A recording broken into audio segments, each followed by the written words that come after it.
Top 10 Bible Mysteries, Predictions, or Prophecies. Most people think the Bible is just a collection of ancient fables and moral lessons. But if you look closer, there is a mathematical anomaly hidden in the text. Statisticians call it a statistical impossibility. Historians call it a coincidence. Imagine a book naming a world leader 150 years before he was born, or predicting the exact method of a city's destruction centuries before the weapons were invented. Today, we are looking at 10 biblical mysteries that were actually predicted, and the archaeological receipts that prove it. By the time we get to number 1, you'll see why the math behind these verses is causing even skeptics to do a double take. Let's start with a king who didn't even know he was on a mission. Number 10. The Cyrus naming, the shepherd of the East. In the year 700 BC, the prophet Isaiah wrote something truly bizarre. Isaiah 44:28 states, "Who says of Cyrus, 'He is my shepherd, and he shall fulfill all my purpose,' saying of Jerusalem, 'She shall be built,' and of the temple, 'Your foundation shall be laid.'" The problem? Jerusalem was currently standing, and the temple was fully intact. Even bigger problem? Cyrus wouldn't be born for another 150 years. Fast forward to 539 BC. The Babylonian Empire, the superpower of the age, falls in a single night. The conqueror, Cyrus the Great of Persia. One of his first official acts was to issue a decree allowing the Jewish exiles to return home and rebuild their temple. This isn't just a Sunday school story. In the British Museum, there is a clay barrel called the Cyrus Cylinder. It is a 2,500-year-old document that confirms Cyrus's policy of releasing displaced people.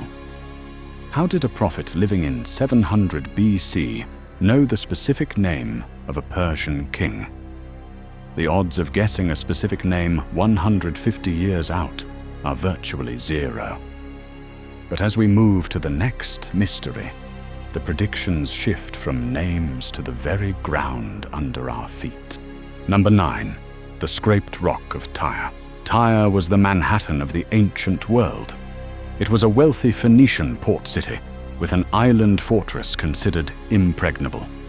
But Ezekiel 26:4-5 made a very specific and frankly weird prediction. "They shall destroy the walls of Tyre and break down her towers, and I will scrape her dust from her and make her a bare rock. She shall be in the midst of the sea, a place for the spreading of nets." For 250 years, this seemed like a failure. Nebuchadnezzar destroyed the mainland city, but the ruins just sat there. Until Alexander the Great arrived in 332 BC. The citizens of Tyre retreated to their island fortress, laughing at Alexander from across the water. Alexander didn't have a navy, so he improvised. He took the rubble of the old city, the stones, the timber, and the dirt, and threw it into the ocean. He built a 2,000-foot-wide causeway to the island. He literally scraped the city into the sea to reach his target. Today, if you visit Tyre, you'll find fishermen spreading their nets on the very spot Ezekiel described. It was a tactical move Alexander had to make, but it fulfilled a 250-year-old prophecy to the letter. Tyre fell, but a much larger empire was already being mapped out in the visions of a captive in Babylon. Number 8. The 4 Wings of the Leopard. While living in Babylon, a man named Daniel had a series of visions about the future. Daniel 7:6 says, "After this I looked, and behold, another, like a leopard, with 4 wings of a bird on its back. And the beast had 4 heads, and dominion was given to it." In the plainly simple world of symbols, a leopard represents speed. 4 wings represent extreme speed. This predicted the rise of Greece under Alexander the Great. Alexander conquered the known world in just 13 years, a feat that has never been repeated. But Daniel also predicted the empire would be split into 4 parts. Daniel 8:22 clarifies, "As for the horn that was broken, 4 kingdoms shall arise from his nation, but not with his power." Alexander died suddenly at age 32. He had no heir ready to lead. Instead, his 4 generals, Cassander, Lysimachus, Seleucus, and Ptolemy, split the empire into 4 pieces. The prophecy hit 2 impossible marks: the speed of the conquest and the specific 4-way split. But if you think that's specific, wait until you see how the Bible predicted the exact length of a nation's disappearance. Number 7. The 70-year stopwatch. Prophecy is often vague, but the prophet Jeremiah decided to use a stopwatch. Jeremiah 25:11 predicted, "This whole land shall become a ruin and a waste, and these nations shall serve the king of Babylon 70 years." Note the number. Not a long time, but rather exactly 70. Let's check the historical clock. The first deportation of Jews to Babylon happened in 605 BC. The decree from Cyrus allowing them to return was issued in 536 BC. The math? Roughly 70 years. If you count from the completion of the new temple in 516 BC to the destruction of the first in 586 BC, it is exactly 70 years. The precision is almost uncomfortable for historians. It suggests that history isn't just a series of random accidents. It suggests there's a schedule, and that schedule included a very specific birth in a very small town. Number 6. The Bethlehem pinpoint. 700 years before the Common Era. Micah 5:2 pointed a finger at a tiny village. "But you, O Bethlehem Ephrathah, who are too little to be among the clans of Judah. From you shall come forth for me one who is to be ruler in Israel, whose coming forth is from of old, from ancient days." This is like predicting the next world leader will be born in a specific gas station in Nebraska. At the time, Bethlehem was a nothing town, but history records that Jesus of Nazareth was born there due to a Roman census. Skeptics argue this was written to fit, but the Dead Sea Scrolls prove Micah was written centuries before the event. The pinpoint accuracy of the location is one thing, but the method of the Son of Man's end was predicted before the method was even invented. Number 5. The invention of the piercing. Psalm 22:16, written around 1000 BC, says, "For dogs encompass me, a company of evildoers encircles me. They have pierced my hands and feet." Isaiah 53:5 adds, "But he was pierced for our transgressions. He was crushed for our iniquities." Here is the armchair historian reality. In 1000 BC, the Jews used stoning for execution. Crucifixion didn't exist. The Romans wouldn't perfect crucifixion as we know it until roughly 100 BC. The prophecy described a method of execution that was literally unknown to the writers. It also said he would be with a rich man in his death. Isaiah 53:9. History records that Jesus was buried in the tomb of Joseph of Arimathea, a wealthy member of the council. The probability of one man fulfilling these specific details is 1 in 10 to the 17th power. The odds of this being a coincidence are practically 0. Number 4. The stones of the temple.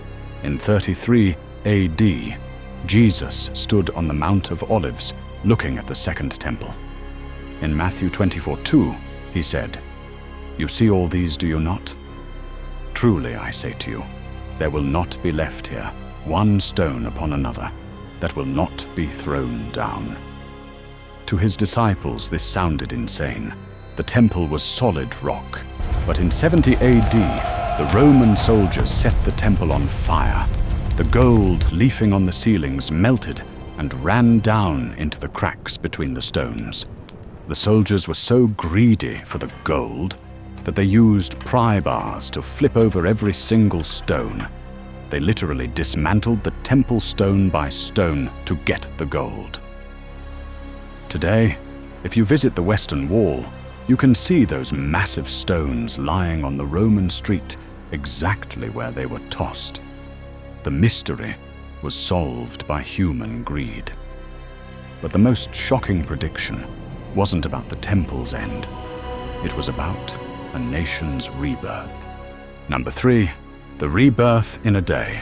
In Isaiah 66:8, a question is asked. Who has heard such a thing? Who has seen such things? Shall a land be born in one day? Shall a nation be brought forth in one moment?